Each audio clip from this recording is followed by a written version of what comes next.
What do you think of Stephen Hawking's idea that if we meet aliens we'll likely be wiped out like the Native American?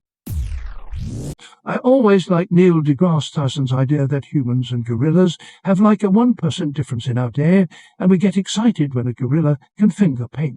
So what if there's a 1% difference between us and aliens? Would aliens be excited when we develop the theory of relativity? Basically, we may be too stupid to even conceptualize what an advanced alien species could be, and they may not bother to wipe us out at all because we pose no threat, or they just may keep us around like pets.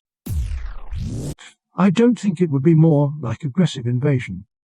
Cultural assimilation. A space-faring civilization would not see any fight-worthy reason to invade the Earth. If they were able to cross interstellar space, they're capable to build sustainable artificial habitats. So why would they bother with the Earth, where there are some primitive monkeys that can fling nukes at them, when they can park on Mars and colonize it without a hitch, and the aforementioned monkeys won't be able to do anything? After the colonization, trade relations and cultural domination will be more beneficial. I think it would start out. Some Jane Goodall type of alien will come down and study us. But while sending back pictures, some alien seer is going to see how much of some valuable resource we have. And then our jungle is going to get bulldozed. Read The Three-Body Problem private. It's a very well-reasoned series about the inevitable conclusion a far-advanced society would reach when it becomes aware and intelligent, yet safely far away. Star System. The middle book, The Dark Forest, is also the name of this line of thinking. I mean, it's basically true that aliens who have the ability to travel across the universe very quickly would have very powerful weapons that we cannot comprehend nor defend against.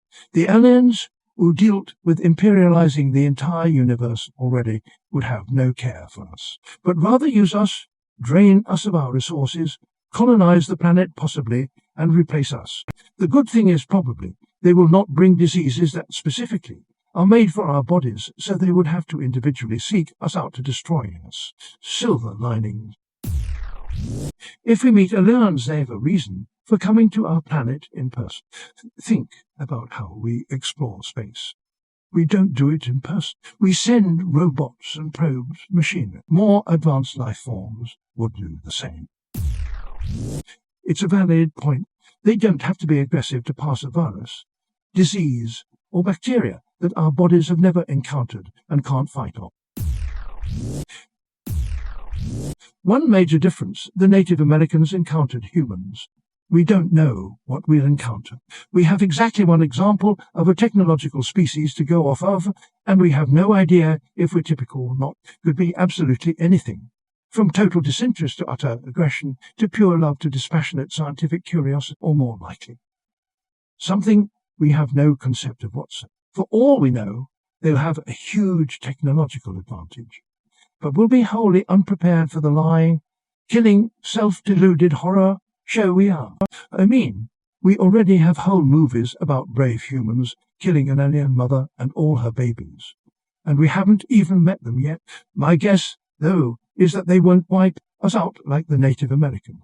They'll wipe us out like the dodo, or possibly like the early one-celled organisms that died out during the oxygen catastrophe. We'll just be a few more of the sad little animals in the way of whatever they came here to do.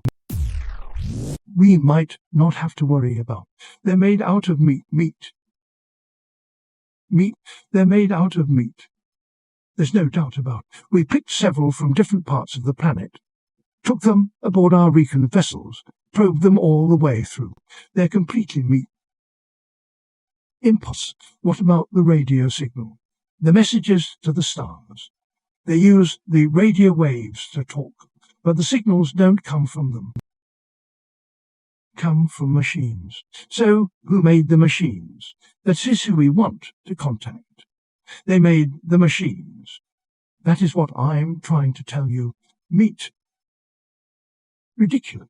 How can meat make a machine? You're asking me to believe in sentient meat. I'm not asking you, I'm telling you. These creatures are the only sentient race in the sector, and they're made out of meat. Maybe they're like the orphan. You know, a carbon-based intelligence that goes through a meat stage. Nope. They're born meat, and they die meat. We studied them for several of their lifespans, which didn't take too long. Do you have any idea the lifespan of meat? Spare me, okay? Maybe they're only part meat, you know. A meat head with an electron plasma brain inside. No, we thought of that, since they do have meat heads like the Wedderly. But I told you, we probed them. They're meat all the way through. No brain. Oh, there's a brain, all right. It's just that the brain is made out of meat. So, what does the thinking? You're not understanding, are you? The brain does the thinking. The meat. Thinking meat. You are asking me to believe in thinking meat. Yes. Thinking meat, conscious meat, loving meat, dreaming meat. The meat is the whole deal. Are you getting the Oh my God, you're serious then. They're made out of meat.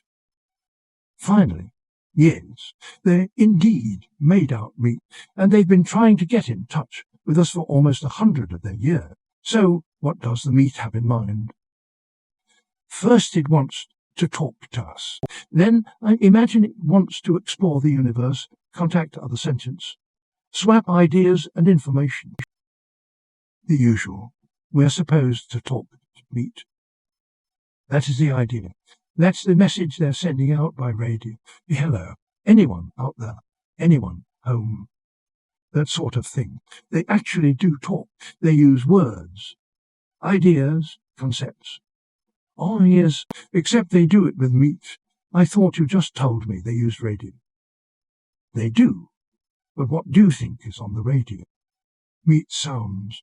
You know how when you slap or flap meat, it makes a noise. They talk by flapping their meat at each other. They can even sing by squirting air through their meat. Singing meat. This is altogether too much. So what do you advise? Officially or unofficially? Both. Officially, we are required to contact, welcome and log in any and all sentient races or multi-beings in the quadrant without prejudice or faith. Unofficially, I advise that we erase the records and forget the whole thing. I was hoping you would say that. It seems harsh, but there's a limit. Do we really? I agree 100%. What is there to say? Hello? Me? How's it going? But will this work? How many planets are we dealing with here? Just one. They can travel to other planets in special meat containers, but they can't live on them, and being meat. They only travel through space, which limits them to the speed of light and makes the possibility of their ever making contact pretty slim, infinitesimal, in fact. So we just pretend there's no one home in the universe. It's cool. What you say did yourself. Who wants to meet me? And the ones who have been aboard our vessels. The ones you have probed. You're sure they won't remember. They'll be considered crackpots if they do. We went into their heads and smoothed out their meat so that we're just a dream to them. A dream to meat. How strangely appropriate that we should be meat's dream. And we can mark this sector unoccupied. Good. Agreed, officially and unofficially. Case closed. Any others? Anyone interesting on that side of the galaxy? Yes, a rather shy but sweet hydrogen core cluster intelligence in a Class 9 star in 445-7 was in contact 2 galactic rotation ago, wants to be friendly again. They always come around.